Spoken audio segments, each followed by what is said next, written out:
Episode 3 of Peacemaker. We're going to recap the third and the fourth episode of this amazing show. Let me just start off right off the bat. I'm going to say that I now believe that new intro music, even though I like the intro for the first season better, the song, I mean, this song fits for this season, and now I kind of understand the reason why James Gunn didn't go with that more upbeat song from season 1. I forgot the name. Do You Really Want It or something like that? I forgot what it's called. Yeah.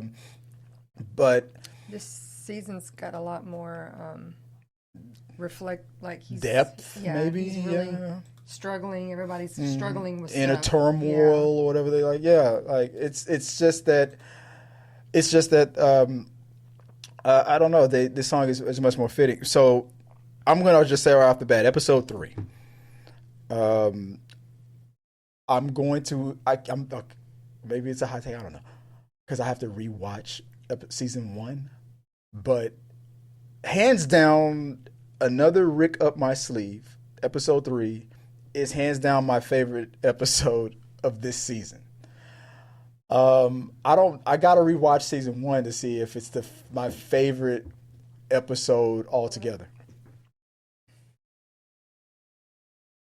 Cut. You okay? Oh, you do have to go? Yeah, they just called me in. Oh. Okay, baby. I mean, we can finish this real quick. Okay. Let's see. Let's say hand down I said it's my favorite episode. Let's see. The most quotable. It's I mean, all day I've been repeating that same line from what's that actor's name? Dang it! I just had his name and I just lost it. Dude, what's his name? The guy who got the black guy who's Tim Meadows. Tim Meadows, yeah. I've been quoting him all day. It's like trying to make fun of my disability. Is it funny? Yeah. But you almost got titties killed. I mean, it was one of the best lines. So I don't know. What do you think about episode 3? No, I liked it a lot. I mean, this was the first one where we got to really see him fully in the other dimension, not just stepping inside the peek in, peek out. Yeah. Yeah, I mean, like he spent, I don't know, a day or two, however long he was fully in there, meeting people. Mm-hmm.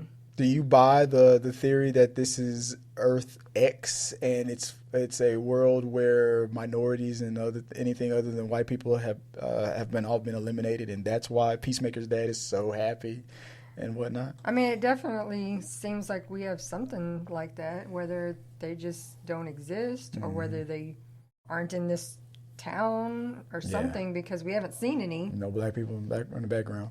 What do you think about Rick Flag Jr. coming back? I said there's a chance that he is alive in this dimension. He is.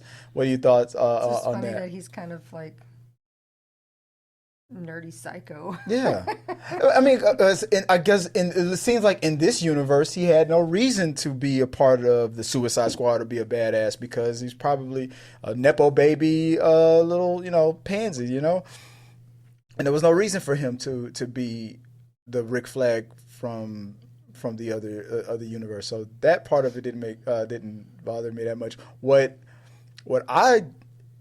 blew my mind was the fact that the Rick Flag that we do know seemed to be in a relationship with Hargrove. What's her name? Harcourt. Yeah. Totally cheating on the sorceress from the first Suicide Squad movie, and everybody was like agreeing. It was like, dude, you're risking a hole being punched into the earth by the sorceress if she finds out you're cheating on her. Like, what the heck? Like, what did you think about that whole dynamic that Harcourt or Hargrove, whatever her name is, was with Rick Flag? Yeah, no, that was like, oh, okay. That was an interesting throw in there, yeah. Do you? I mean, I know you were thinking until the end of the episode that in the alternate universe, him taking everybody out, Peacemaker taking everybody out, was going to be a problem, because you were like, maybe in this universe they don't unalive people. Yeah, I was afraid of that. And they're going to be like, "What did you do?" Yeah, but then I turned out I was wrong, because now if the theory is correct about that being a all white supremacist world, well, it seems like that group, they weren't really that bad. They were probably an anti supremacist people, and they're mad that the world lost all those other cultures and stuff, and that's what they were fighting against. So yeah, they're technically an extremist group to that world. I mean, if that's what that world has become, they're technically the terrorists. But for our world, or Peacemaker's original world, they're fighting for a good, quote unquote, good cause. But in that world, they're the evil, terrorists, who are probably too woke. But yeah, that threw me off. Like, so getting closer to figuring out the mystery about that other universe. But Meadows, hands down, his best. I mean, the whole Eagly situation, him not being able, parrot, a duck, like it was like a meta duck. It was like why? It's like, why would I say it's a duck? Like, again, trying to take advantage of my disability. Is it funny? Yeah, that was the best. I mean, it was.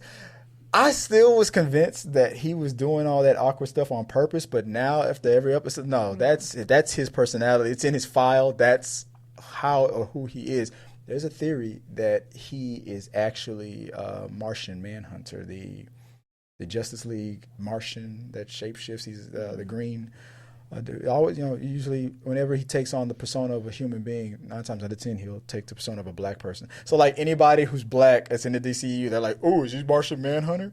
So, and it even happened in the Snyder universe. There was a black guy who was a sergeant. I don't think he was originally meant to be Martian Manhunter, but then they made him Martian Manhunter because it fit. But anyway, they say it's possible because in the comic books or in the cartoon, the Martian Manhunter mentioned not being able to distinguish birds. So either it's a deep cut or that's Martian Man. Anyway, I don't. For me, it would make sense. For me, it would make sense. But yeah, hands down, my favorite episode. I rank that for 10 out of 10, 5 stars, whatever you want to rank it. What about you? What do you think about? I mean, the Rick Flag, another Rick up my sleeve episode. I don't know, because this one we just watched last night with the roasts of Tim Meadows keeps calling him Ginger. Yeah. Okay. Moving on to episode 4. Okay. So you like episode 4 better than 3? Just the roasts, because he roasted everybody. I liked episode 4 for Ginger Cool. Now I'm gonna call him Ginger Cool because that's the name I can remember now. I'm very bad with names, but I know he's Ginger Cool. Economos. Okay, so Economos. This was an episode that was good for his character. I didn't like anything else. I felt like, it obviously was pushing forward on how the dimensional door thing really works and where it came from, those flashbacks and that backstory. That's fine. We're moving towards the whole.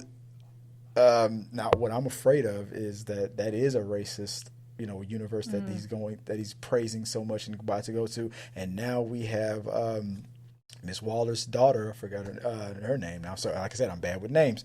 Lieta, her character.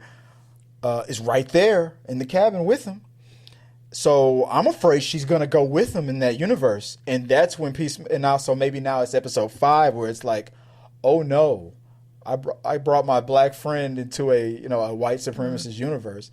So, and that's what I was wondering, like, are we going to do it? So it's like, it feels like that's about to happen. That was the only thing about that episode that I really appreciated, other than Ginger Cool's development and spit take.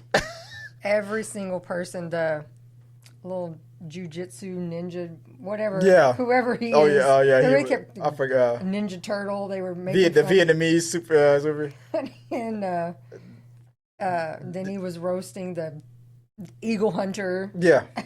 That's what I'm saying. It was Ginger Cool's episode. Ratted out, of course, Tim Meadows' character by saying, "Well, you winked at her." Yeah. And he was like, "Oh, she believed. Yeah, she believed it. Yeah, she that means believed we're it. all in this together." Yeah, exactly. Yeah, They're like, never in the history of ever. Does a wink mean that? Even the eagle hunter dude was like, I've been around forever. Never has that ever meant that." So he's like, "Don't take my side." But but it's like I said again. This was a Ginger that for Ginger Cool's development. That's what that was. That episode was awesome. But of course, then but for everything else, I don't know. I like 3 better. I can't even remember what happened when she roasted Tim Meadows at the very end, and then she winked at him. She was able to. Yeah, she got him. Yeah, because she never acknowledged if she believed it or not. But with that little clapback, yeah, she believed because it's in his file. Everybody seems to know that's his personality. I took it as that was a dig. Yeah. Oh, yeah. Exactly. She was making fun of him. Like, she didn't believe him. She was just like, no. I'm saying no, but that she believed Ginger Cool. Oh, yeah. No, she believed him because it was in Meadows' in his file that he's that awkward. That's his personality. Another thing I liked about episode 4 was that Rick Flag really acknowledged, like, I don't, that's Peacemaker's friend. I don't trust him, and offering hardcore a way back in after Waller blacklisted her, and now chipping away at another friend of Peacemaker. And he was just on it when I don't even know her name in that thing. Hardcore? No, the lady agent. The one that's in charge, Sasha Bordeaux. Was like, I'm not getting paid to listen to your crap. He's like, you literally are. I mean, like, it's your job. Excuse me? He's like, your job is to know my file. You knew me, and you hired me for what I can do. So therefore, you are getting paid to listen. Like, what did he say? Like, I have attachment issues and stuff like that. Like, relationship. Yeah, like, you were literally being paid to manage that. Which, like I said, it goes back to this was his episode. It was great for that, but. Episode 3, another Rick up my sleeve, hands down one of my favorite top 3 episodes, because all I saw on TikTok was people quoting the whole making fun of my disability. Episode 4 did give us a weird little where the door came from. Yeah. That it kind of looked like aliens. Yeah, it was alien technology, obviously, because it made sense. He was like, my dad got dropped out of high school in 10th grade, or what? Didn't pass 10th grade. He was so smart. He's like, yeah, whatever. Of course, yeah, no. And we didn't really get another because he was like, well, what about all the Peacemaker helmets? He's like, that's another story. How he was able to figure that out, or maybe he stole it from some. Maybe he stole it from another dimension. You don't want to know. He probably stole it from another dimension and whatnot. So, and you know what? And the way here it is, and the way John Cena said it like that, we're gonna figure that out in season 3. It's never going to be talked about again this season. We're going to talk about it in season 3. I don't know. But I guess that's where I ranked it. Episode 4 was called Need I Say Door. It was fun. The way it ended, it felt like the shortest episode. I was very shocked where it ended and how it felt like that's it. I felt like we were only watching it for 10 minutes. It flowed, but I was shocked where it ended. I was like, oh my gosh, she's about to go through that door. And I don't think she wants to go. Now, she's gonna go. His little friend that's so eager to please is dying to go. Because wait. What? Well, I mean, but he's white, so vigilante. He's so vigilante. Excited because he was already asking, "Did you see another me? What did I look?" And he was just like, "Dude, I don't have time for you right now." Remember when in season 1 when he went to prison on purpose to go take out Peacemaker's dad, and he confronted all those white supremacists and stuff. So he would hate that world, but. I think what's her name? Waller's daughter. He may be the one to figure it out. If he goes through, he might be like, "Dude, did you not notice that no black? Yeah, anybody around?" He, as weird as he is, he is aware. Look at a lot of that stuff. Vigilante is woke. That might be his. Yeah. pointing out, like, dude, Maybe they both go. Hell, maybe they both he go. does. She's definitely got to go because that will build the tension. She'll obviously be immediately captured if that's what that world is and threatened to be. And that's probably how it's going to end off, where Peacemaker has to.